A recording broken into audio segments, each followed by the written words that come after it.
Sir क्या कहेंगे, बंगाल में चुनाव अनाउंस हो चुके हैं और चुनाव अनाउंस होते ही विपक्ष ने भाजपा पर तो निशाना साधे साधा, साथ में चुनाव आयोग को कह रहे हैं ये कॉम्प्रोमाइज है और जो चुनावी तारीखों का ऐलान किया गया है ये भाजपा के उसमें दबाव में आके किया गया है। भाजपा के दबाव में है ही है। जो चुनाव आयोग होता है मेरे देश का बहुत निष्पक्ष होता है।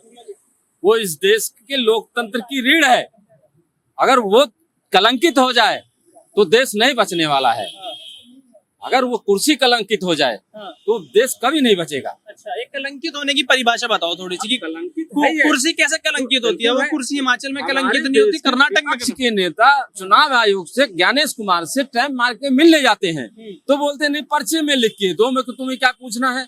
अरे अपने ही देश के लोग जो विपक्ष के लोग हैं उनसे मिलने जाते हैं और चारों तरफ पुलिस वाले और सीआरपीएफ वाले लगे हुए हैं। अरे इतना डर है, इतना डरना चाहिए। विपक्ष से डर रहे हैं क्या? एक बात बताइए, 2014 से पहले जब चुनाव आयोग से भाजपा के नेता जब विपक्ष में थे, जब ये मिलने जाते थे तो क्या खुला दरबार होता था क्या? जो पहले के चुनाव आयुक्त थे वो सड़क पर बैठा करते थे क्या? वो ऐसे ही सड़क पे आते जाते लोगों से मिला करते थे क्या?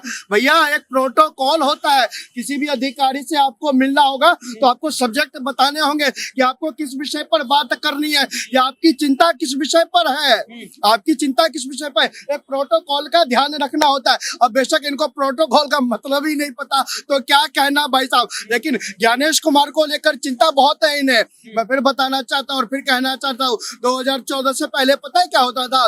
14 से पहले जब कांग्रेस का शासन हुआ करता था तो ये होता था, कितने भी न जाने चुनाव आयुक्त थे, चुनाव संपन्न होने के बाद कोई राज्यसभा पहुंच जाता था, किसी को लोकसभा का टिकट मिल जाता था तो किसी को राज्यपाल की कुर्सी मिल जाती थी, क्योंकि भैया इनाम तो देना बनता था। और भैया ज्ञानेश कुमार को क्या है? ज्ञानेश कुमार को कुर्सी का मोह नहीं है, राज्यसभा का मोह नहीं है, लोकसभा का मोह नहीं है, राज्यपाल का मोह नहीं है। इसलिए वो देश के साथ है, सच के साथ है। चुनाव आयोग को कोस कोस के जीतोगे या जनता के जमीनी मुद्दों पर जीतोगे? क्योंकि कांग्रेस तो बात करती नहीं है जमीनी मुद्दों की, वो सिर्फ चुनाव आयोग, हाई चुनाव आयोग करती रहती है। लगते ही तबादलापुर होने लगा वहाँ पे। ये भी दर तबादलापुर हो रहा है भाई, तबादलापुर हो रहा है। 5 आदमी को निकाल ना करे, ट्रांसफर पोस्टिंग ना करे। ट्रांसफर तो ये ममता जी का भी कर सकते थे। केजरीवाल को जेल में बंद करके चुनाव जीतते हैं। बिल्कुल। और बताइए, चुनाव अगर तुम्हें हिम्मत है तो केजरीवाल को सामने लाके चुनाव लड़ते। लग रहा है चुनाव से पहले जितने विपक्षी हैं इन सबको आगरा में भेज इनके दिमाग को चेक करवाना चाहिए। इनके दिमाग को चेक करवाना चाहिए कि मेंटल तो नहीं है। घबराए हुए हैं ममता जी से, इतने घबराए हुए हैं ये सब कर्म करेंगे वहाँ। हाँ, ईडी सीबीआई वाले क्यों चल नहीं रही है? क्योंकि ईमानदार नेता है।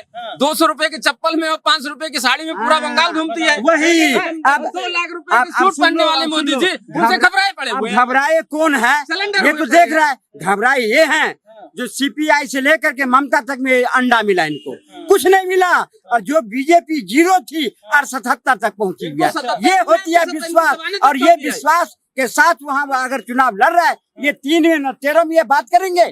ये देश में भी नहीं है, 3 में न 13 में कहीं नहीं है। ये कांग्रेस का जब पतन होता है तो चुनाव आयोग पर आरोप लगाओ, लोकसभा अध्यक्ष पे आरोप लगाओ, सेना पे आरोप लगाओ, सरकार पर आरोप लगाओ। सरकार पर या देश पर आरोप लगाने से आप क्या सत्ता में आ जाओगे? कभी नहीं आ पाओगे।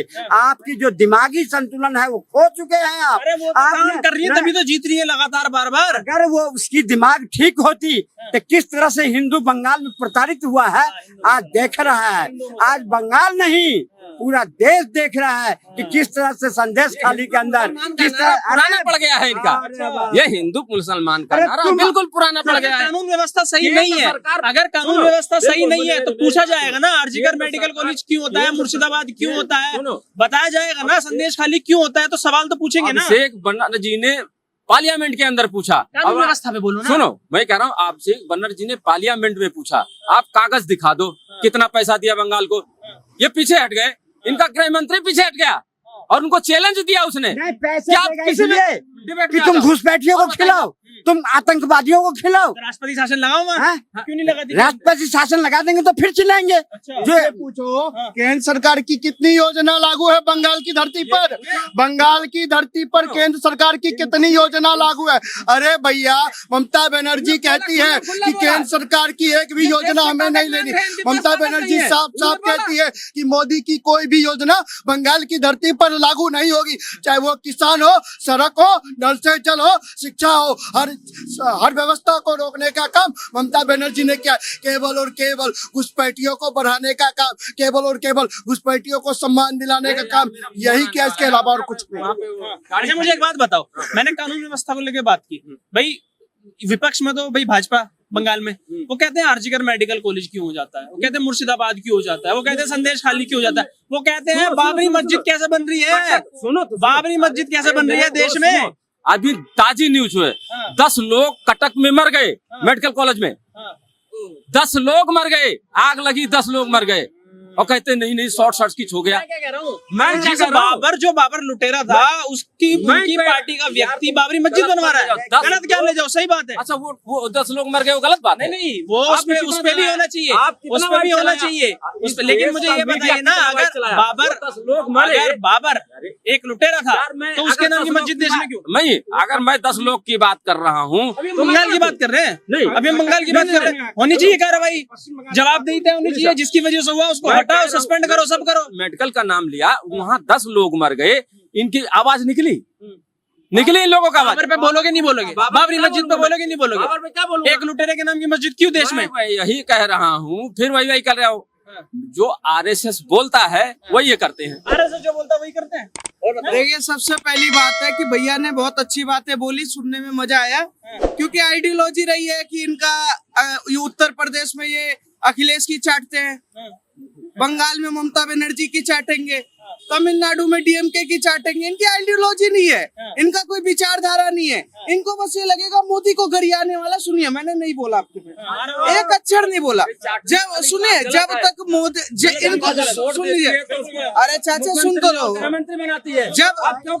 जब इनका आइडियोलॉजी सेट है कि मोदी को गरियाने वाला कोई मिल जाए, अगर मोदी को गरियाने वाला यूनुस खान भी मिल जाएगा ना, और बांग्लादेश का मुख्यमंत्री प्रधानमंत्री भी होगा ना, पाकिस्तान का प्रधानमंत्री होगा, तो ये उसके समर्थन में खड़े हो जाएंगे। दिक्कत क्या है कि विचारधारा आइडियोलॉजी सेट नहीं हो पा रही इनकी। ये यहाँ खड़े होकर अभी बोल रहे थे कि उसका ट्रांसफर, इसकी पोस्टिंग, अब इनको कौन बताए कि जब चुनाव आयोग आचार संहिता लागू होता है तो उसके बाद ट्रांसफर पोस्टिंग चलती है। और चुनाव आयोग, सुनिए, चुनाव आयोग का जो काम है चुनाव आयोग करता है, उसके हिसाब से चुनाव आयोग के हाथ में जैसे आएगा वो करेगा। अब ये बोल रहे हैं वहां पर ये हो गया, वो हो गया, सब हो गया। चलो बताइए कि ममता बनर्जी की सरकार बंगाल जो 1947 में देश की आजादी के टाइम पे एक ऐसी स्थिति में था कि जो विकसित के आगे चल रहा था, आज सबसे नीचे पायदान पे क्यों है? पूछिए क्यों? वहाँ के हर व्यक्तियों की जो आमदनी है आज वो 7,000-8,000 से नीचे चल रही है। क्यों बंगाल के लोगों को पलायन करके दूसरे राज्यों में नौकरी करने जाना पड़ रहा है? ये बताए ना। अगर ममता बनर्जी इतना अच्छा काम कर रही, नो हिंदू मुसलमान, नो किसी तरीके का, अब बताइए जरा। बिहार की 20 साल से इनकी सरकार हो रही है, ज्वाइंट में कितने लोग बाहर काम कर रहे हैं बताओ आप? वहाँ नौकरियां हैं? ममता बनर्जी के है नौकरियां? पूछ रहा हूँ इनसे। ममता बनर्जी के सरकार के सब साफ छोड़िए, ममता बनर्जी के 4 काम चमचा साहब बताएंगे। कह रहा हूँ ना, ये ममता जी से इतने घबराए हुए हैं, पूरे साहब बताएंगे, 4 काम बताएंगे। तुम सुनो 4 काम मैं बता रहा हूँ। पूरा ईडी लगा ले, सीबीआई लगा ले, एनआईए लगा ले, मगर ये ममता जी को हिला नहीं सकते। चैलेंज है। अरे भैया, वो अंगद का पैर है, सुनो, वो अंगद का पैर है, नहीं हिलेगी। मैं कहता हूँ कभी जिंदगी में ना हिले। मैं कह रहा हूँ सर, ये बताओ कि 4 काम ममता बनर्जी ने बंगाल में क्या किया है? 4 काम इनसे पूछो ना। अंगद का पैर है, ममता बनर्जी की सरकार नहीं जाएगी। मैं डंके की चोट पर कहता हूँ, कल भी नहीं जाएगी, कभी नहीं जाएगी। 4 काम बताओ क्या है? 4 काम बता तो दिया। 4 काम बिहार के बताए ना, जो जीत गए। 4 काम बिहार के बता दें। 4 काम सबसे पहला बताता हूँ, बिहार के 4 काम बताऊंगा, और ये 4 काम गिनती के साथ बताएंगे। और नहीं बताया तो ये अपने आप को स्वयं घोषित वो कर देंगे। पहला, बिहार में नीतीश की सरकार आई, शराबबंदी हुई। दूसरा, नीतीश की सरकार आई तो लड़कियों को पढ़ने के लिए जितनी भी लड़कियां थी उनको साइकिलें दी गई। नीतीश की सरकार आई, नल से जल योजना जो केंद्र सरकार चला रही है वो योजना सबसे पहले बिहार के मुख्यमंत्री नीतीश कुमार ने लागू किया। 3 काम। चौथा काम बताता हूँ, सुनिए। हाँ, अब सुन लीजिए, नीतीश कुमार की सरकार आने के बाद जो जंगल राज नीतीश को लालू की सरकार में बना था उसको खत्म करने का काम नीतीश कुमार की सरकार ने किया। 4 काम। अब ये बताइए, अब ये 4 काम आपने कहा इधर अच्छा, अगर तुम ईमानदार होगे, तुम ईमान हो, तुम्हारी सच्ची ईमानता होगी, तुम मानने वाले होगे, तुम अल्लाह को मानते होगे तो तुम बताओगे, क्योंकि तुम भगवान, तुम रक्षा सूत्र बांध लोगे पर तुम नहीं मानोगे। 4 काम बताओ, सिर्फ 4 काम। ना हिंदू ना मुसलमान, ना हिंदू ना मुसलमान। कितना बात कर ले, और हिंदू और मुसलमान सुनो तो 4 काम, हिंदू और 4 काम उनके बहुत बढ़िया काम है।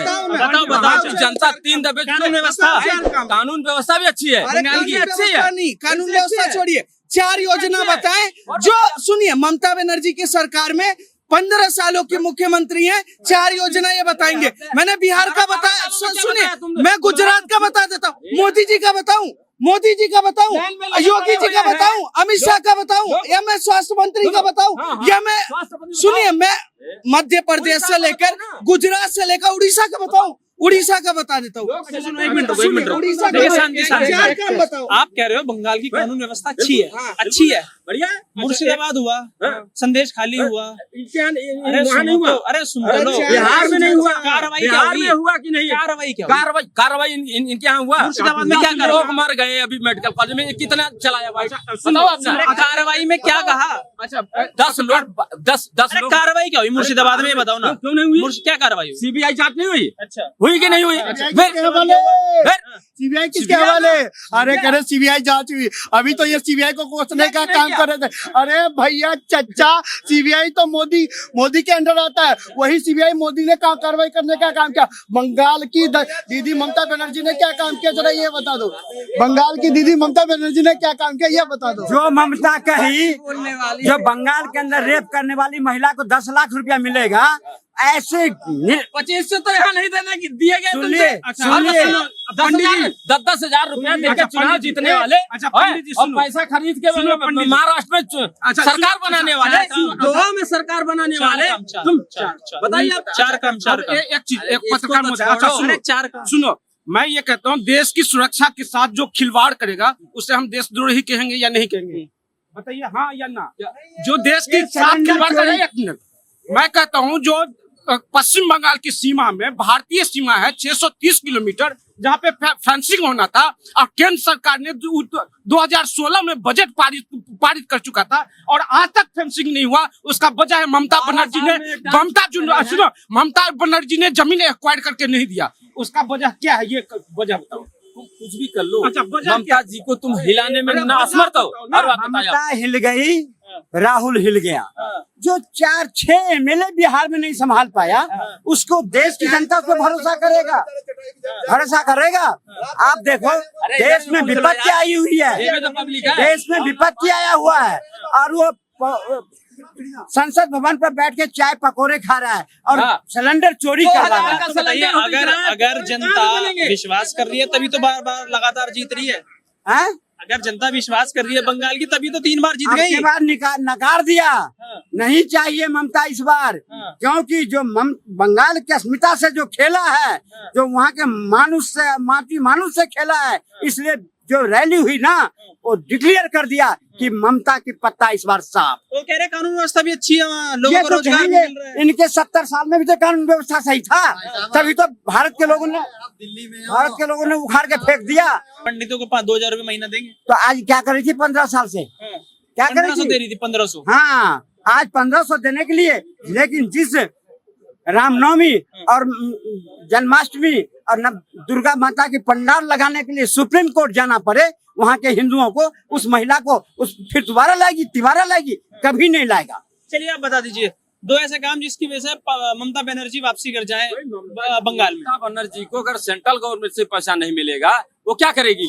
तुम सारा पैसा दबा के बैठे हो बंगाल का, और तमिलनाडु कौन सा पैसा देता है तमिलनाडु का भी पैसा दबा के बैठे। स्टेट गवर्नमेंट हिमाचल का पैसा स्टेट दबा के गवर्नमेंट कौन सा बैठे। पैसा देता है? कर्नाटक का अरे पैसा यार दबा के कौन सा बैठे। पैसा देता है स्टेट गवर्नमेंट, ये बताओ ना क्यों? कौन सा पैसा देता है? क्यों? कौन सा हिस्सा होता है वो हिस्सा- स्टेट का जो भाई, देता है? सुनो, जो जो जो जो एक सेकंड सवाल पूछ लो। ये बहुत कह रहे हैं कि पैसा नहीं दे रहे, मैं पैसा दे बता रहे। रहा मैं कह रहा हूँ अभिषेक बनर्जी सेंट्रल ने- गवर्नमेंट सुनो नहीं, सवाल सुनो, सवाल सेंट्रल गवर्नमेंट कौन से हिस्से का अपना पैसा स्टेट को देता है वो बताओ बस मुझे। अभिषेक बनर्जी ने अभिषेक बनर्जी ने बोल दिया। पूछा इन्हों वो तो कागज दिखा दो, कागज क्यों नहीं दिखाया इन्होंने? पार्लियामेंट में बोला, चिल्ला के बोला। अभी बंगाल में कागज मांगेंगे ना मोदी जी, फिर बोलेंगे कि कागज मांग रहे हैं। खुद का कागज नहीं है तो देश से ये कागज मांग रहे हैं। ऐसे लोग ही कागज मांगेंगे फिर बंगाल में। कागज नहीं है, अरे देश से कागज मांग रहे हैं। सुनो कागज भाई साहब, कागज आप बोलो। मैं कांग्रेस थोड़ी ना भाई, ये कांग्रेस ही नहीं है, ये भाई बिन पेंदी का लोटा है। अब बंगाल में कांग्रेस, लेफ्ट और ये ममता बनर्जी सब अलग अलग लड़ रहे हैं। इनके तीनों माई बाप अलग अलग लड़ रहे हैं। किसको सपोर्ट करेंगे बेचारा? लेट हो रही है, उसी में बोलेंगे ना। किसको बेचारा वोट करे समझ ही नहीं आता। पंजाब में इलेक्शन होगा तो केजरीवाल अलग लड़ता है, कांग्रेस अलग लड़ती है, फिर ये कंफ्यूज हो जाता है किसको वोट करें, किसको ये वोट करें समझ ही नहीं आता बेचारे को। भाई तुम एक डिसाइड कर लो कि भाई कि किसको वोट देना है, कांग्रेस को देना है, आम आदमी पार्टी को देना है, तुम एक ही बार वोट दे सकते हो। इन्होंने सवाल पूछा था राज्य सरकार को केंद्र सरकार ने कितना पैसा दिया। अब मैं बताता हूँ 49 लाख करोड़ रुपए के आसपास का जो फंडिंग है वो केंद्र सरकार ने राज्यों के बीच में दिया, जिसमें बंगाल, हिमाचल, कर्नाटक हर राज्य की सरकारों को उनके काम से ज्यादा पैसा दिया गया। अब उसके बाद उन्होंने भ्रष्टाचार करके अच्छा पैसा लूट लाट के लेके चले गए और उसके बाद वो जाके संसद में दोबारा पेपर दिखा रहे, खाली पेपर, कि बताओ ये क्या हुआ क्या नहीं हुआ। तो उसका जवाब कौन देगा? वित्त मंत्री देंगी ना। अगर आपको दिक्कत है तो आप अपने बंगाल के वित्त मंत्री को भेजिए इंडियन गवर्नमेंट के पास और सीतारमन जवाब देंगी। अब आप जानबूझ के ना आप ढंग के सांसद, ना आपका कोई लेना देना, और आप सवाल पूछ रहे हो।